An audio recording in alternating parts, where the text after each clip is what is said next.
Bismillahirrahmanirrahim. Assalamualaikum warahmatullahi wabarakatuh.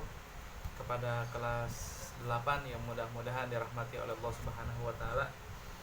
Saya mohon maaf yang sebesar-besarnya apabila pelajaran saya ini di PKN banyak sekali penjelasan, banyak sekali video, banyak sekali buka-buka YouTube. Ini karena di sini pembelajarannya, materinya lebih banyak daripada persoalan-persoalan. Jadi yang saya bahas, jadi saya memberikan tugas kebanyakan nanti insya Allah video-video, bukan nanti ada juga tugas-tugas yang lainnya. Nah sekarang kita yang melanjutin pelajaran kemarin. Pelajaran kemarin itu terakhir halaman 48. Kemarin kita udah bahas yang namanya ciri-ciri hukum. Yang sekarang akan kita bahas itu yang B, halaman 48, tata urutan peraturan perundang-undang di Indonesia. Bismillahirrahmanirrahim.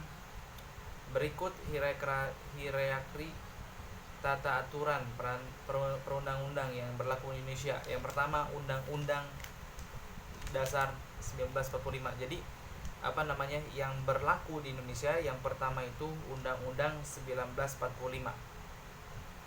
Nah, ada beberapa pasal aturan peralihan atau aturan tambahan. Jadi di Undang-Undang 45 itu bukan Undang-Undang 20 saja yang dipakai, tapi ada beberapa undang-undang yang dipakai sekarang itu dipakai lagi.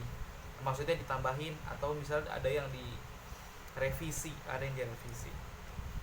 Kemudian yang kedua, ketetapan Majelis Musyawarah MPR. Jadi yang pertama undang-undang yang dipakai itu UUD 45, yang kedua itu MPR. Jadi kalau seandainya MPR menentukan undang-undang, maka itulah yang akan menjadikan undang-undang atau menjadikan peraturan di Indonesia ini. Itu yang kedua. Kemudian yang ketiga, undang-undang biasa. Nah, lembaga berwenang membuat undang-undang adalah DPR dan bersama Presiden. Jadi yang paling tinggi itu UUD 45, yang kedua itu MPR, yang ketiga DPR bersama Presiden. Jadi DPR sama Presiden itu membuat undang-undang, kemudian undang-undang tersebut diputuskan. Kayak contoh, Presiden ketika itu memutuskan bagaimana Omnibus Law, kemudian disahkan dengan DPR. Itu adalah yang dimaksud daripada undang-undang saja. Jadi musyawarah di antara DPR dengan Presiden. Contoh begini, ada salah satu narapidana misalnya, salah satu narapidana yang hendak ini dipenjarakan atas persetujuan Presiden dan DPR. Yang pertama, undang-undang dibentuk atas perintah ketentuan UUD 45, harus bertujuan atau harus berkiblat kepada UUD 45. Kemudian yang kedua, dibentuk atas perintah ketentuan yang terdahulu. Yang ketiga, undang-undang dibentuk dalam rangka mencabut, mengubah dan menambah undang-undang yang sudah ada. Jadi dalam rangka mencabut undang-undang atau mengubah undang-undang yang mungkin tidak laku lagi, atau misalnya menambahkan undang-undang, itu harus ada persetujuan di antara DPR dengan Presiden. Jadi DPR sama Presiden itu harus sinkron. Kemudian yang D, undang-undang dibentuk karena berkaitan dengan hak asasi manusia. Undang-undang ini dibentuk karena hak asasi manusia, karena menolong seseorang gitu, contohnya. Kemudian undang-undang dibentuk karena berkaitan dengan kewajiban dan kepentingan banyak. Jadi ada undang-undang misalnya tidak mementingkan kepada kepentingan banyak. Nah, ini harus dirubah. Bagaimana rubahnya? Musyawarah di antara DPR dengan Presiden. Nah, kemudian yang ketiga, peraturan pemerintah atau pengganti undang-undang atau Perpu. Nah, ini Perpu yang kita dengar. Kayak contoh begini, Perpu memutuskan HTI itu bubar. Nah, HTI bubar itu atas Perpu. Perpu itu dibentuk oleh Presiden tanpa terlebih dahulu mendapat persetujuan DPR. Jadi Presiden yang menentukan. Ketika itu Presiden membubarkan HTI. Nah, Perpu tersebut harus diajukan ke DPR untuk mendapatkan persetujuan. Jadi ini misalnya nih, besok Presiden mengumumkan HTI bubar. Itu HTI ketika itu bubar, peralatan-peralatannya harus bubar. Nah, kemudian setelah Presiden menyatakan HTI itu bubar, nah harus ada persetujuan juga dari DPR. Bagaimana kalau seandainya di antara Presiden dengan DPR ini pertentangan, maka itu bisa diperselisihkan atau bisa dirapatkan lagi. bagaimana solusinya, atau bubar ataukah tidak gitu. Jadi yang namanya Perpu itu atas presiden kemudian turun ke DPR, persetujuan DPR. Kemudian yang di bawah lagi yang keempat, jadi pertama undang-undang, yang kedua itu MPR, yang ketiga undang-undang, maksudnya rapatnya presiden dengan DPR, yang keempat yang ketiga tadi itu Perpu, yang keempat peraturan pemerintah. Peraturan pemerintah tidak dibentuk tanpa adanya induk. Peraturan pemerintah tidak dapat mencantumkan sanksi pidana jika undang-undang induknya tidak mencantumkan sanksi pidana. Yang ketiga, peraturan pemerintah tidak dapat memperluas atau mengurangi. Contoh begini, peraturan pemerintah ya, peraturan pemerintah. Misalnya ada beberapa, misalnya Kemendikbud, Kementerian Pendidikan dan Budaya, itu mengatakan kalau seandainya masjid-masjid cagar budaya itu tidak diperbolehkan dirubah atau tidak bolehkan ditambah. Nah, maka peraturan pemerintah ini harus ditaati oleh seluruh warga Indonesia. Jadi nanti habis dari situ peraturan pemerintah itu mengatur undang-undang itu nanti diajukan kepada DPR dan kepada presiden.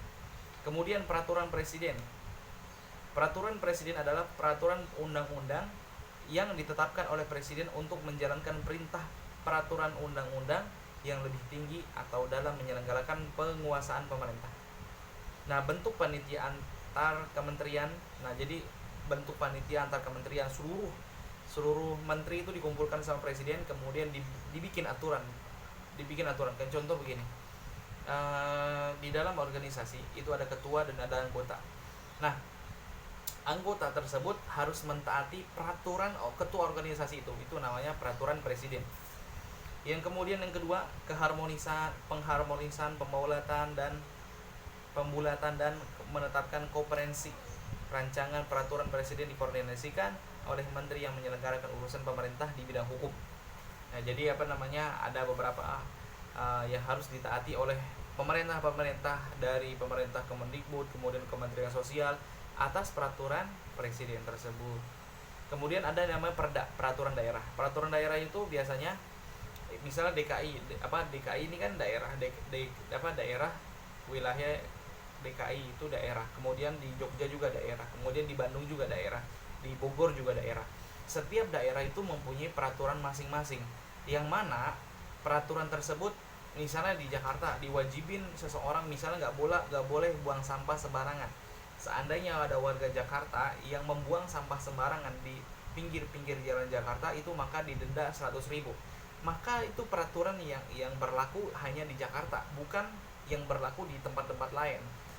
Di Bogor kita buang sampah itu tidak didenda 100.000. Karena kenapa? Itu wilayahnya beda. Karena peraturan yang ada didenda membuang sampah sembarangan itu hanya di Jakarta, bukan di Bogor. Gitu. Itu contohnya ya. Kemudian ada peraturan daerah kabupaten. Nah, Kabupaten Bogor, kemudian dia peraturan daerah itu provinsi-provinsi, Jakarta, kemudian Bandung, kemudian Jogja, kemudian Surabaya, itu namanya peraturan daerah. Dan kalau misal peraturan kabupaten, peraturan Bogor kayak contoh peraturan kota kayak contoh Kota Bogor, kemudian contoh lain Kota Cisarua, Kabupaten Cisarua, dan yang lain-lainnya. Itu punya peraturan masing-masing. Jadi terikat sama wilayahnya saja. Kemudian asas dalam pembentukan peraturan perundang-undang. Kejelasan tujuan adalah bahwa setiap pembentukan peraturan perundang-undang harus mempunyai tujuan yang jelas. Jadi harus punya tujuan yang jelas. Nah, ini dibaca saja halaman 50. Saya minta kerjakan halaman 50 nomor 1 sampai 5. Tugas mandiri halaman 50 nomor 1 sampai 5 dikerjakan.